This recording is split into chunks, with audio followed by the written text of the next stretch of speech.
بسم الله الرحمن الرحيم. الحمد لله رب العالمين، والصلاة والسلام على رسوله الأمين محمد وآله وصحبه أجمعين، أما بعد. ikiwa ni usiku wa tarehe 15 mwezi wa Dhulqaada mwaka 1440, katika darsa ya kitabu zaka kutoka katika kitabu الملخص الفقهي للعلامة صالح الفوزان حفظه الله تعالى.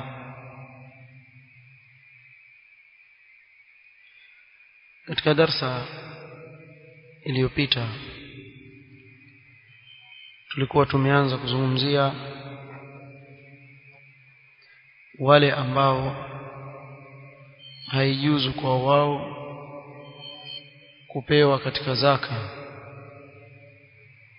man la yajuzu daf'u zakati lahum, watu ambao haijuzu kuwapa katika zaka.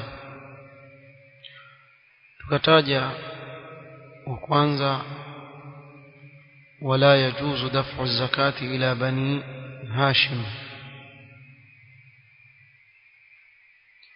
تكريما لآل محمد صلى الله عليه وسلم. ingawa hapa kuna masala ambayo nataka tuyagusie alafu tusonge mbele insha Allah taala.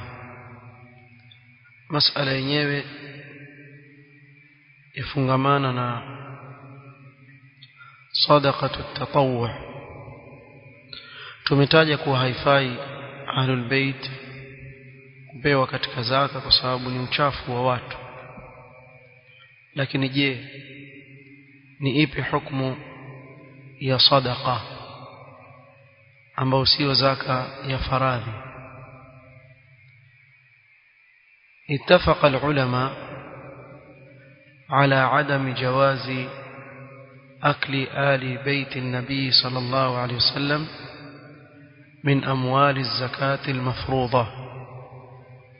واتفاق ya wanavyuoni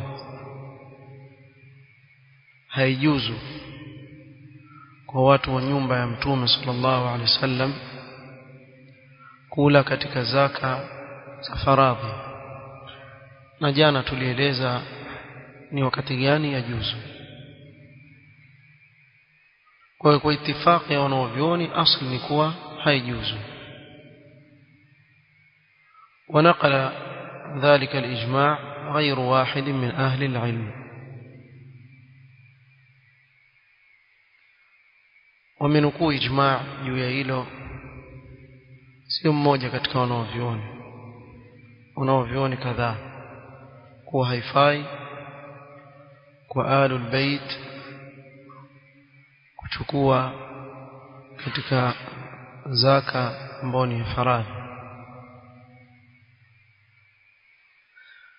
وأما صدقة التطوع فذهب أكثر أهل العلم إلى أنه يجوز لآل محمد صلى الله عليه وسلم أن يأخذوا منها. أما صدقة التطوع صدقة كويدا ينبواتو toa, wengi katika wanavyuoni wamekwenda kuwa yajuzu kwa watu wa nyumba ya Mtume sallallahu alaihi wasallam kuchukua katika hizo sadaqa, kinyume na zaka. Sadaqa yafaa.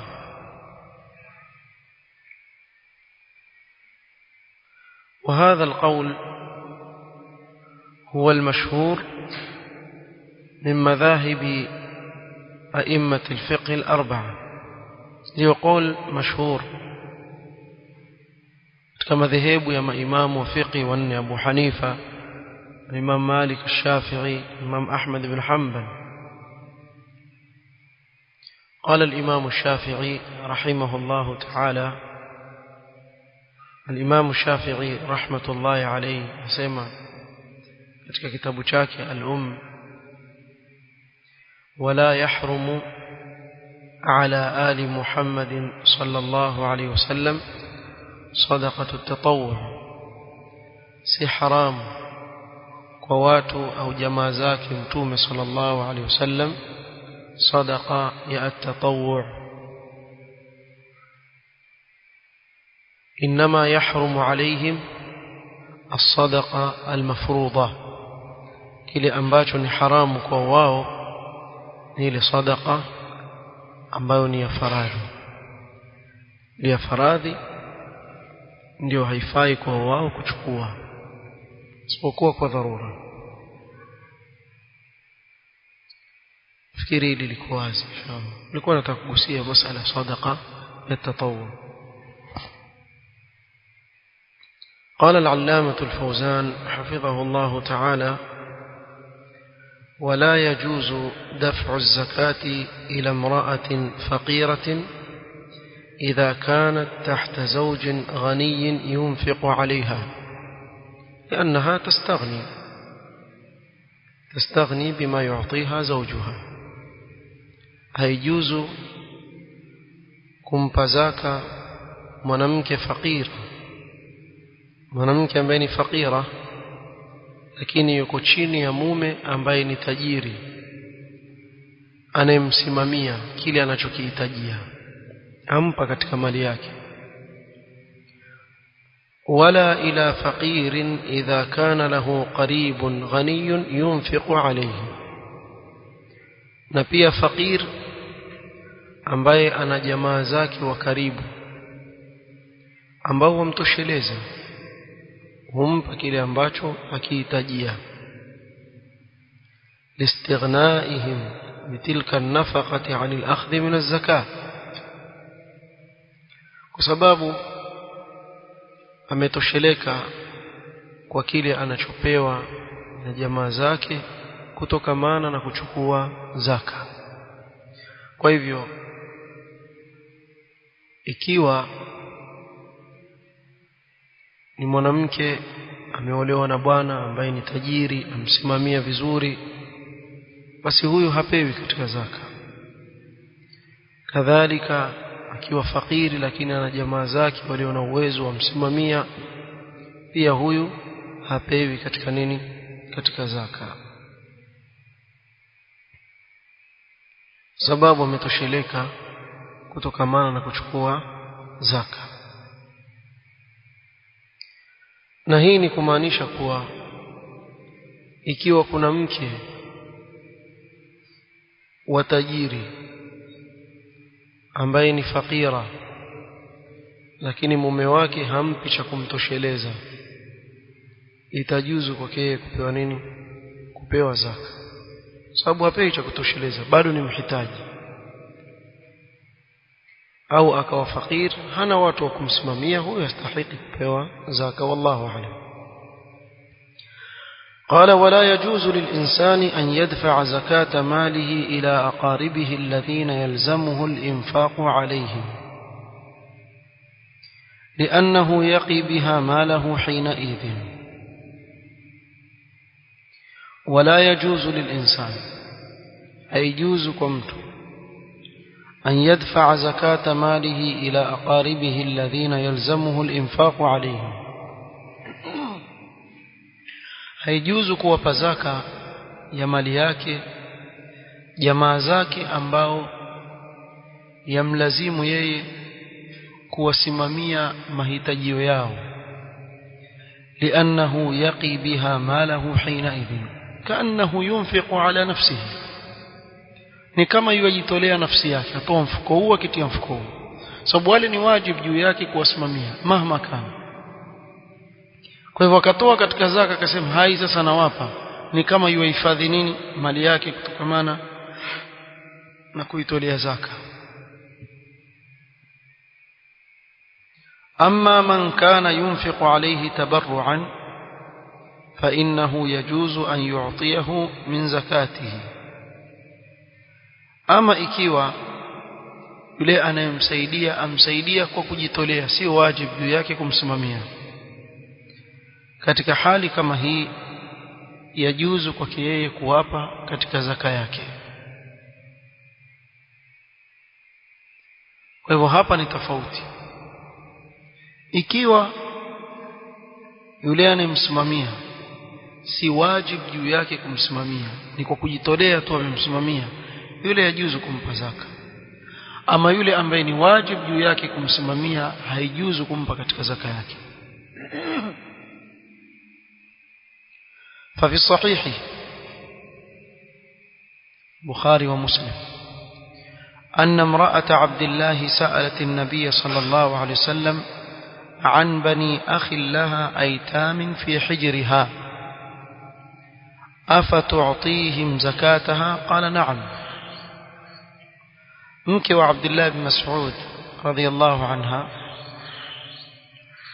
alimuuliza Mtume sallallahu alaihi wasallam kuhusu watoto wa kaka yake ambaye alifariki.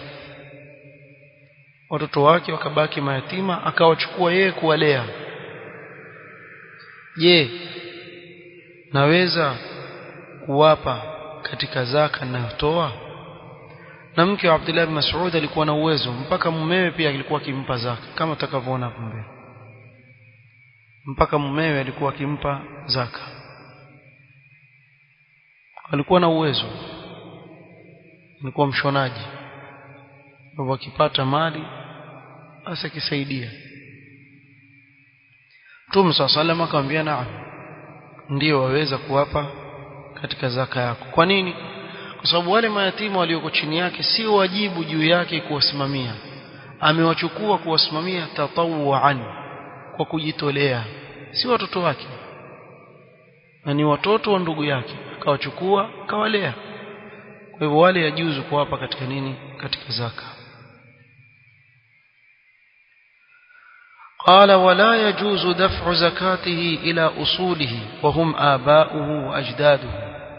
كذلك هيجوز kumpa zaka asli yako, baba yako na babu zako, wa in alaw, wala ila furu'ihi وهم أولاده وأولاد أولاده, watoto wake wajukuu wake kwenda chini haijuzu pia kuwapa katika zaka. Kwa nini? Kwa sababu ni lazima juu yake kuwasimamia wakati wanapomhitajia, ni jukumu lake kuwasimamia. Ndio maana ikawa haijuzu kwake yeye kuwapa katika zaka. Lakini hapa kuna jambo jingine ambalo ni muhimu pia lifahamike. Yoyote ambaye amrithi, ni wajibu juu yake amsimamie, anyunfiqa alayhi. Kwa mfano, ndugu yako ambaye baba yenu amefariki, na yeye hana mke wala watoto, kumaanisha kile atakachokibakisha huyu ndugu yako katika mali, wewe utafanya nini?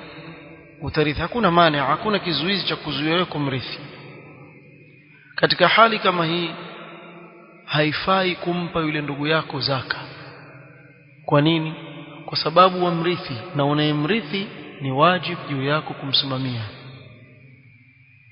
Tufahamiana sio? Lakini kwa mfano baba yuko hai, ashakuzuia sasa, huwezi kumrithi. Katika hali kama hii itakuwa uwajibu wa infaq ni kwa nani? Ni kwa baba, ndugu yule yule.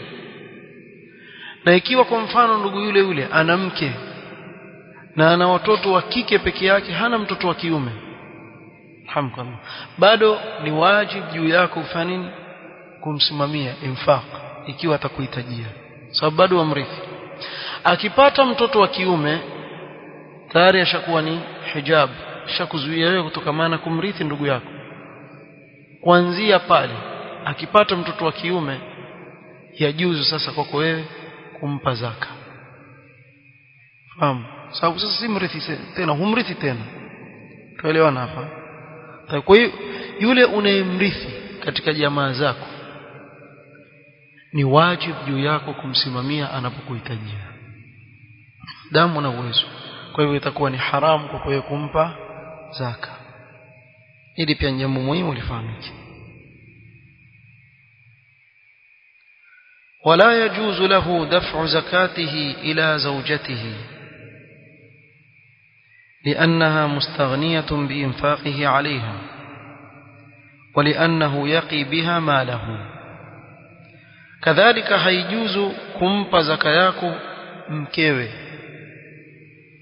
na hii ni katika kile ambacho ni wajibu juu yako kumsimamia.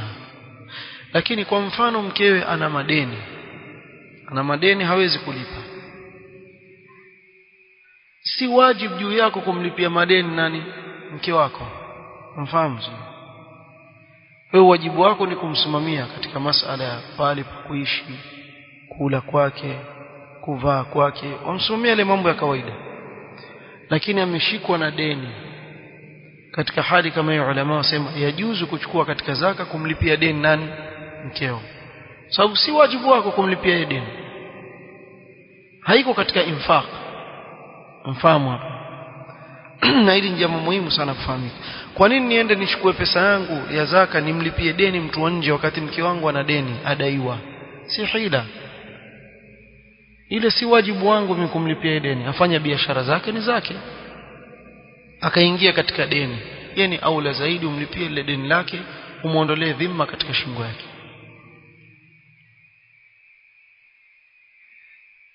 Mke haijuzu kumpa zaka kwa sababu ametosheleka kwa wewe kumsimamia yeye, na kwa sababu pia ukimpa katika zaka yako ni kama waifunika ile mali yako, hutaki itoke nje, na hili ni jambo ambalo halifai. Wala aks jaiz, bimaana yajuzu kwa mke kumpa zaka yake mumewe, kwa sababu sio wajibu kwa mke kumsimamia mume. Ni wajibu kwa mume kumsimamia mke, lakini sio wajibu kwa mke kumsimamia mume. Kwa hiyo katika hali kama hii yajuzu kwa mke kumpa zaka mume wake. Na hapa kuna suala napendelea niligusie kidogo, kusoma fatwa ya Sheikh Ibn Baz rahimahullah, akizungumzia suala la kuwa je, yajuzu kumlipia baba deni lake katika zaka yako?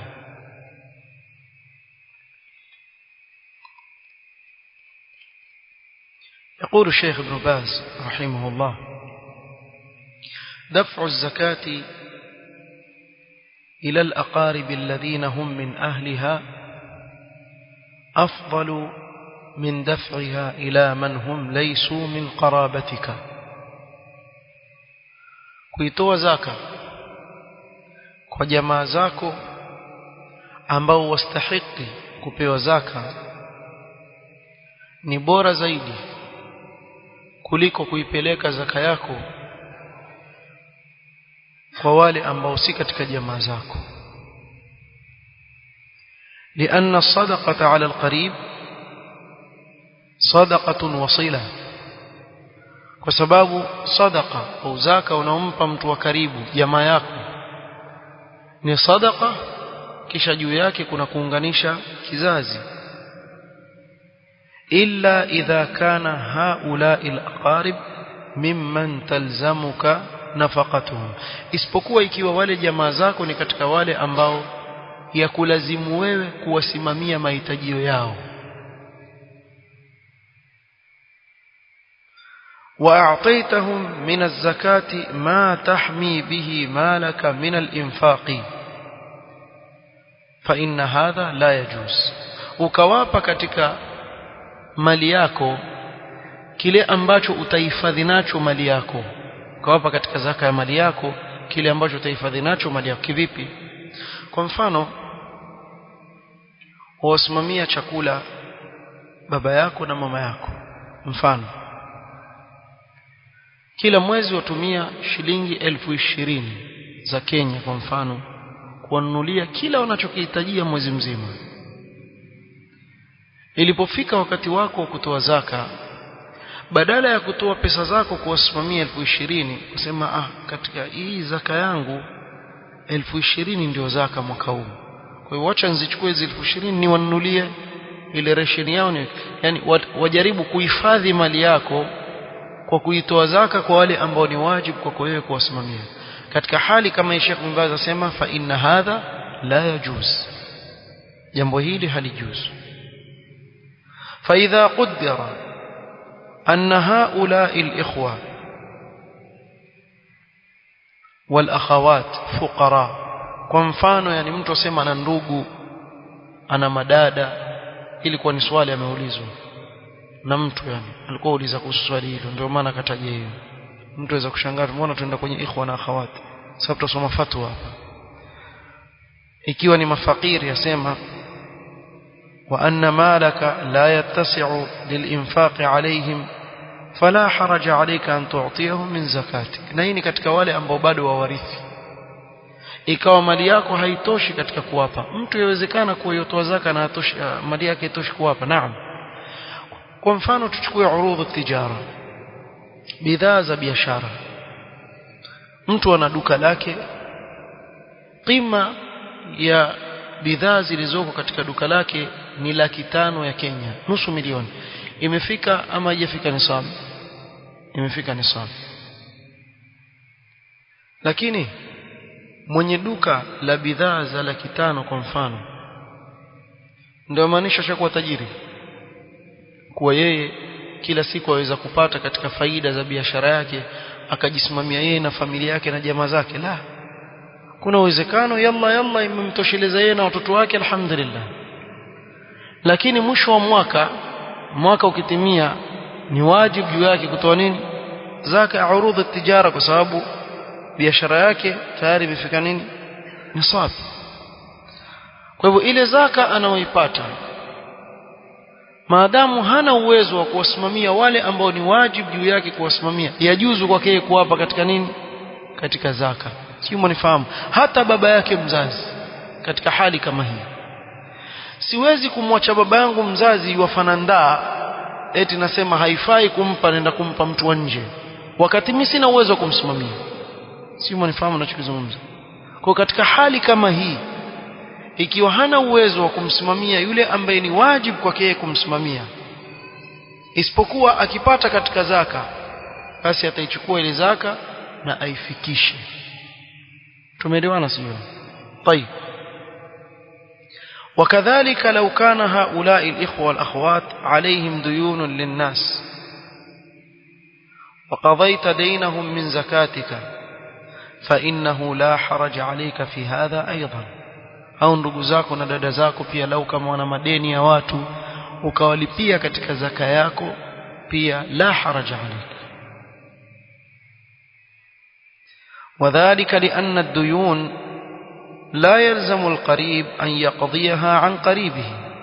na hii ni kwa sababu madeni si lazima kwako wewe kumlipia jamaa yako, kwa hivyo haiingii katika ile nafaka ambayo ni wajiba.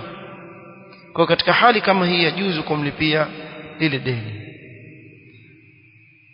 fayakunu qada'uha min zakatihi amran majziyan. Kwa hivyo yajuzu, yatosheleza ikiwa utawalipia madeni yao. Hatta walau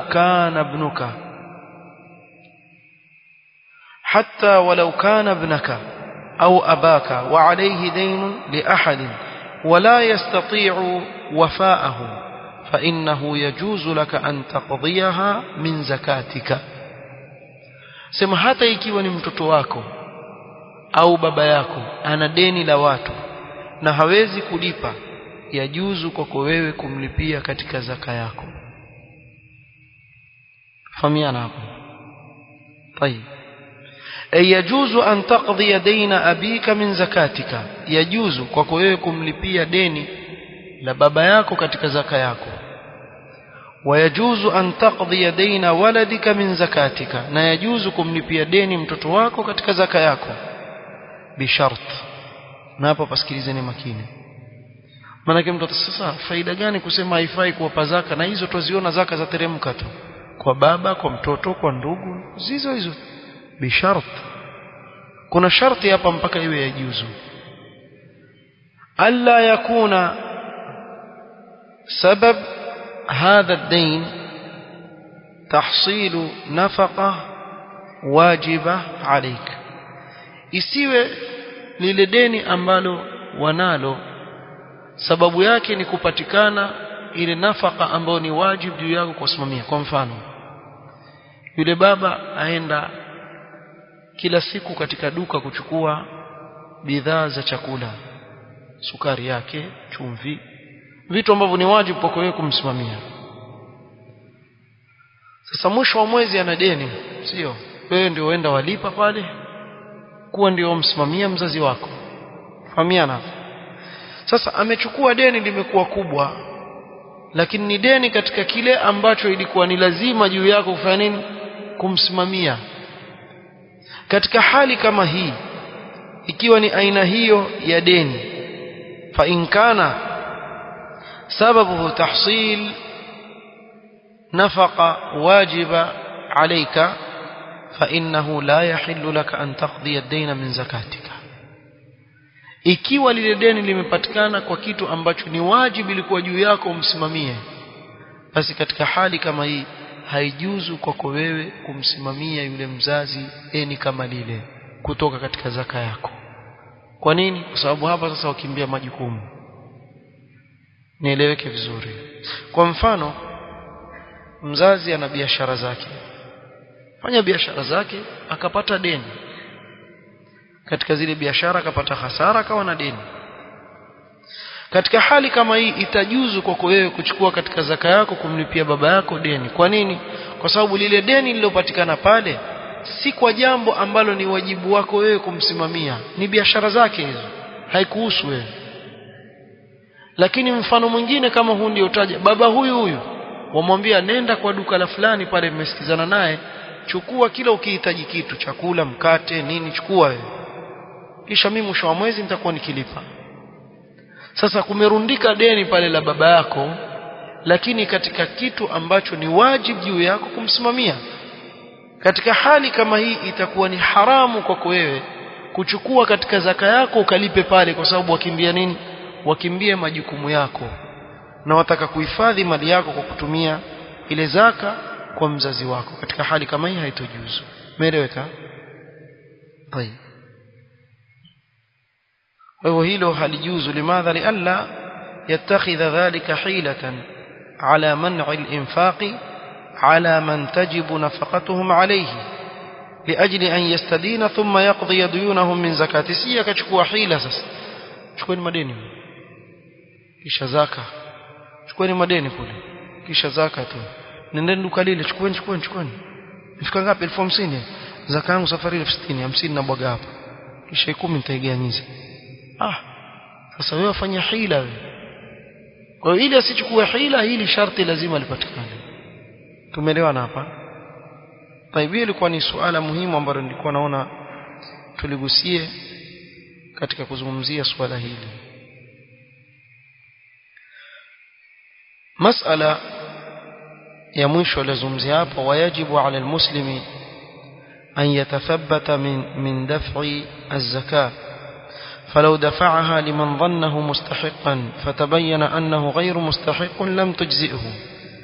وأما إذا لم يتبين عدم استحقاقه فالدفع إليه يجزئ اكتفاء بغلبة الظن ما لم يظهر خلافه، لأن النبي صلى الله عليه وسلم حينما أتاه رجلان يسألانه من الصدقة فقلب فيهما البصر ورآهما جلدين فقال إن شئتما أعطيتكما منها ولا حظ فيها لغني ولا لقوي مكتسب. الشيخ الفوزان حفظه الله تعالى akamalizia na suala hili la mwisho kuwa ni wajib juu ya Muislamu kutathabat kwa yule anayempa zaka. Kwa mfano, asema akampa mtu akidhania kuwa astahiki, kisha ikambainikia kuwa hastahiki, basi itabidi atoe tena, hiyo haimtoshelezi. Ama idha lam yatabayyan adam istihqaqihi, ikiwa haikumbainikia yeye kuwa yule mtu hastahiki kupewa zaka, kwa hivyo haijambainikia hali yake ya dhahir kuwastahiki, fadaf'u ilayhi yujziku, yatosheleza mtu kumpa. Kwa mfano mtu akakwambia kwa mimi maskini sina uwezo, kwa hiyo ghalabatu dhanni yako ni kwa ni maskini kweli, lakini ukweli nani anayejua kwa ni maskini au si maskini? Allahu a'lam. Mimi najua watu ambao Ijumaa wazunguka wakiomba na wana majumba, wana majumba kweli. Nilikuwa nikifanya kazi mahali kitambo sana, zaidi ya miaka 10. Sasa wauza bidhaa, alafu Ijumaa pale waekewa pesa, wakija maskini mwawapa. Sasa mzee mmoja kila Ijumaa yuaje kuchukua. Siku moja akaja akaniuliza ile kitu fulani bei gani? Kamtizama mara mbili, kile kitu hawezi kununua. Mtu ambaye azunguka kwa shilingi 5 10 Ijumaa. Akaniambia wajua mwanangu, mimi na nyumba yangu. Sema subhanallah, ana nyumba yake na nyumba yangu mahali fulani, nataka kuwezeka mabamba, sio nitakufanya nini? Kumbe ana nyumba, ana wapangaji, amekodisha. Sasa kama huyu mtu akimwona sasema huyu yafaa kupewa zaka, kumbe ana uwezo wake kujitosheleza kabisa, lakini amezoea tabia yake. Na pengine wengine wamejenga sio kwa jambo kama hilo, mpaka wakajenga. Allahu almusta'an. Sallallahu alayhi wasallam.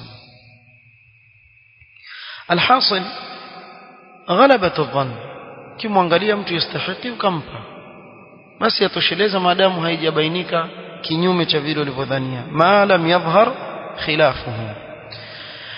Kisha akatoa hadithi ya Mtume sallama kwa watu wawili walikuja kwa Mtume sallama kumuomba sadaqa, akawatizama akawaona ni watu na nguvu zao, akamwambia in shi'tuma a'taytukuma minha, mkitaka nitawapa katika hizo. Sababu walivyojidhihirisha ni kwa wao ni maskini wahitaji. Kisha lakini akawaonya, wala hadha fiha lighaniyin wala liqawiyin muktasib, katika zaka hana sehemu katika zaka mtu ambaye ni tajiri ana uwezo, kadhalika mwenye nguvu aweza kuchuma, ana nguvu zake aweza kuchuma, huyu pia hastahiki zaka. Aende akafanye kazi atafute, hastahiki kupewa zaka na ana nguvu zake na yuwaweza kufanya kazi. والصحيح في المسألة والله تعالى أعلم أن من غلب على ظنه أنه أهل للزكاة فأعطاه تجزئه بشرط أن يغلب على ظنه. الشيخ الفوزان يكون يقول لكن قول صحيح والله أعلم كوية الشريز. sasa hiyo haiko katika mikono yangu. Mimi nimemwona mtu amedhihirisha kwa yeye ni maskini, nikampa, baadaye nikajua kumbe ana uwezo. طيب ما هو ذنبي؟ kosa langu nini? Mimi nimemuona kuwa ni maskini wastahiki, pengine labda amekuja akaniambia mimi maskini. طيب kwa hilo tena nilipe tena zaka? hii qaul wallahu a'lam ni marjuh. wallahu a'lam. naktafi bihadha alqadr. kilichobakia ni babun fi sadaqati almustahabba. hii biidhnillah, Allah kituwezesha tutaimalizia katika kikao kimoja biidhnillah. kwa hivyo kumebakia kikao kimoja tumalize kitabu zaka insha Allah taala. alafu sijui tutashauriana insha Allah. nafikiria tuanze mwanzo kitabu tahara, lakini pia baada ya kumaliza jawami' al-kalim nafikiria tuanze kitabu tahara mwanzo kabisa, tuende na hizi arkan al-islam polepole. nafikiri tutakuwa kumebakia baadhi yake mpaka ahkam au kitabu al-jihad biidhnillah taala. ikiwa Allah atatupa uwezo, basi pengine labda tutaanza mwanzo. Kitabu nimekipenda sana, kizuri sana, eleza vizuri sana. Kwa ikiwa Allah atatuwezesha, basi tutaanza tena mwanzo, kisha tufuatilize polepole insha Allah taala. نكتفي بهذا القدر والله تعالى أعلم. سبحانك اللهم وبحمدك أشهد أن لا إله إلا أنت أستغفرك وأتوب إليك. بارك الله فيكم.